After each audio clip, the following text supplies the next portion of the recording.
Hello, my name is Kelsey Larson, and I chose to do my presentation on women's dress in Pakistan. First, I'd like to talk about a few articles of clothing that are commonly worn by Pakistani women, and then I'll discuss the meaning behind these articles of clothing and why they wear them. So the first article of clothing is called the burqa. The burqa is a type of veil that Muslim women wear. It's a light fabric that covers the entire body and face. As you can see, these women in this picture are completely covered head to toe. On the face part of the veil, there's a mesh patch that allows the women to see through it. The burqa is typically worn by more conservative Muslim women. The second article of clothing to discuss is the hijab. The hijab is similar to a scarf, and it covers the head, the neck, and the chest. As you can see in these pictures, the women's scarves drape over their head and around their neck and across their chest to cover them. So it's similar to the burqa in that it's used as a covering, like a veil, but it leaves their face visible and doesn't cover their entire body. It's usually worn as a symbol of one's faith, the Muslim faith. The third article of clothing is the chador, which is similar to a burqa and hijab in that it is used to veil a woman. It's kind of a mixture between the two, as you can see in these pictures. It's used to cover the women completely. So it's like the burqa in that sense, that it covers them head to toe, but it's like the hijab in that it leaves their face unveiled. Leggings are also worn by Pakistani women under their religious clothing. They're not like the leggings that we have and are used to in America.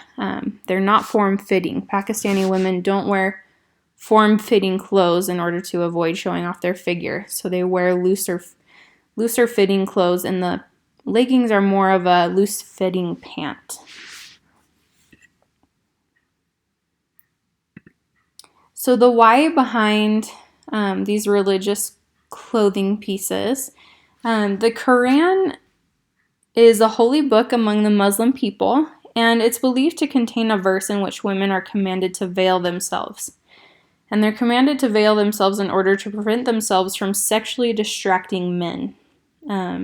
This is why Pakistani women are covered completely, even during warmer weather.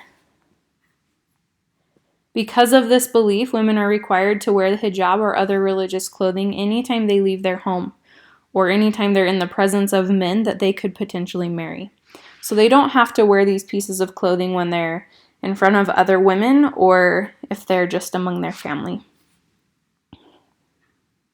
And these pieces of clothing are not only a symbol of their religion, but also of modesty. The Quran is very strongly encourages modest dress. And so that's part of their culture. These women always dress very modestly.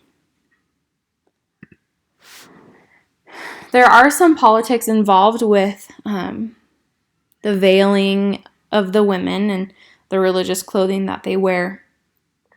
So the veiling and extreme modesty has caused some controversy among Muslim women. Many women feel that it removes any accountability for men for sexual harassment, and that it is meant to protect them from being distracted sexually. So the blame falls on the woman instead of the men. There's also some controversy over what the Quran means by veiling and the word hijab, which is used in the Quran. Pakistani leaders have interpreted it to mean headscarf. But in the Arabic language, hijab does not translate to headscarf. Rather, it just means a symbolic partition of sorts. Political leaders in Pakistan have pushed and enforced the wearing of these specific garments based off of their own interpretation of the Quran. For this reason, many women are fighting the command for them to cover themselves whenever they're in public. And there have been many protests against wearing the hijab and other religious clothing. One of these protests is seen in this picture where women were protesting the hijab.